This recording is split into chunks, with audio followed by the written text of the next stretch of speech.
pemberdayaan ekonomi keluarga tidak lepas dari siklus hidup. Siklus seperti apa? Siklus itu mulai dari anak-anak, remaja, dewasa, dan lansia. Bagaimana dengan pendekatan yang kita lakukan? Karena selama ini ada 2 pendekatan. Bisa dijelaskan nggak, Bu? Kita harapkan bahwa dalam UPPK itu ada usaha keluarga, berkelompok, dan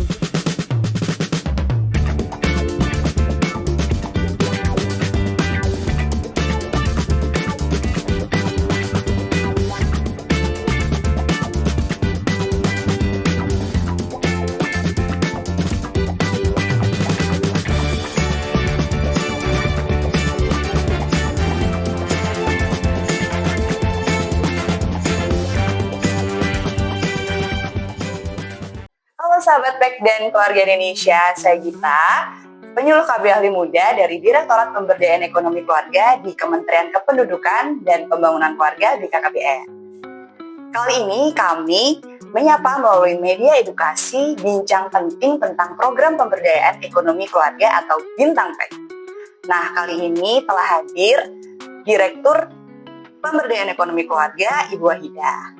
Halo Ibu, apa kabar? Alhamdulillah Mbak Gita, kabar baik tentu.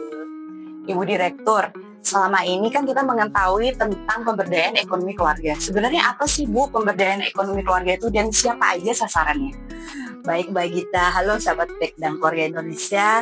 Saya akan mengulang kembali apa sih itu pemberdayaan ekonomi keluarga atau biasa kita singkat dengan PEK, yaitu merupakan kegiatan pembinaan ketahanan keluarga untuk memperkuat fungsi ekonomi keluarga demi meningkatkan kesejahteraan keluarga, mendukung penghapusan kemiskinan, serta yang paling penting juga bagaimana memantapkan program pembangunan keluarga, kependudukan, dan pembangunan keluarga.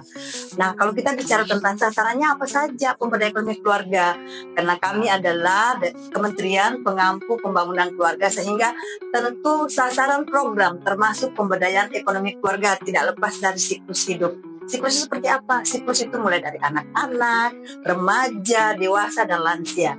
Nah, kalau kita melihat pemberdayaan ekonomi melalui anak-anak seperti apa? Paling tidak bahwa anak-anak itu kita kenalkan apa tuh uang, baik itu uang logam, uang kertas, dan juga nilai daripada uang itu sendiri. Nah, pada siklus remaja, apa yang perlu kita kenalkan? Yaitu bagaimana mengenalkan kewirausahaan dan juga nilai-nilai entrepreneurship. Nah, yang penting juga di siklus dewasa, yaitu bagaimana mempersiapkan kemandirian secara finansial agar nanti pada saat berkeluarga sudah siap secara finansial keluarga tersebut di siklus hidup dewasa. Nah, tidak kalah pentingnya yaitu juga lansia, bahwa kita pun juga harus bagaimana pemberdayaan ekonomi lansia itu untuk menjamin kesejahteraan dan kemandirian ekonomi agar menjadi lansia yang produktif dan kreatif. Dan sejalan dengan program Pak Menteri bahwa lansia itu harus berdaya. Seperti itu ya, kenapa sasaran itu adalah berdasarkan siklus itu. Menarik sekali ya Bu. Di sasaran ada 4 siklus itu tadi.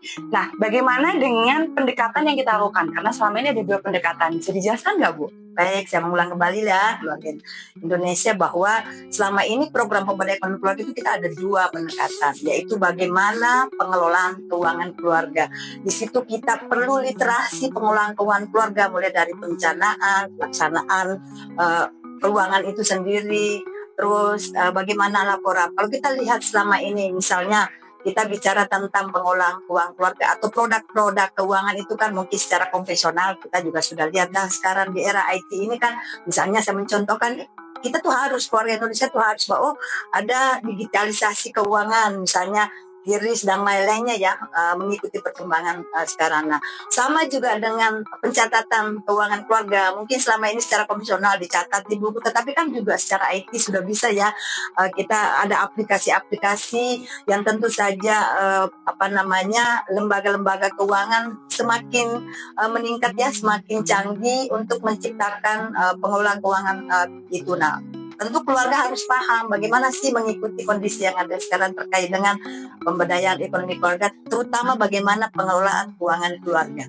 Nah, selanjutnya ada pendekatan kedua, yaitu bagaimana keluarga itu harus ada usaha keluarga. Nah, kebetulan kita dalam usaha keluarga ini Kementerian Kependudukan dan Pembangunan Keluarga BKKBN, kita kan kenal ya, mungkin keluarga Indonesia, sahabat P sudah tahu bahwa kita punya UMKM namanya UPPKA, Upaya Usaha Peningkatan Pendapatan Keluarga Aseptor.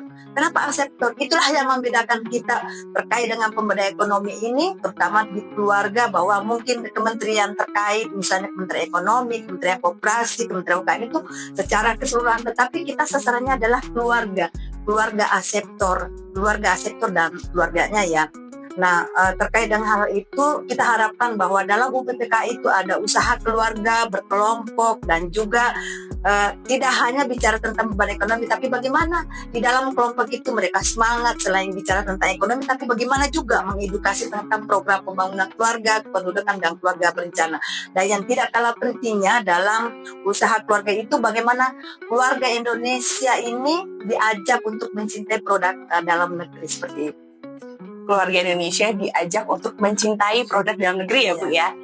Ada nggak Bu kata-kata yang ingin Ibu sampaikan ke sahabat PEK dan keluarga Indonesia, pesan-pesan mengenai program pemberdayaan ekonomi keluarga kali ini? Oh tentu ya, tentu sahabat PEK dan keluarga Indonesia jangan lupa ya terus mendukung dan ikut proaktif dalam pemberdayaan ekonomi keluarga, karena kita bicara tentang ketahanan keluarga, terutama dalam ketahanan ekonomi tentu menjadikan bangsa ini kuat. Makanya mari kita bersama mewujudkan keluarga yang mandiri dan sejahtera melalui pemberdayaan ekonomi keluarga. Luar biasa. Baik, terima kasih bagi seluruh sahabat PEK dan keluarga Indonesia yang menyimak sesi pertama dari Bintang PEK kali ini. Sampai jumpa di Bintang PEK selanjutnya. Jangan lupa untuk menyaksikan di media sosial kami. Salam kompak, kolaboratif, mandiri, produktif, akuntabel. Berencana itu keren, berwirausaha juga keren.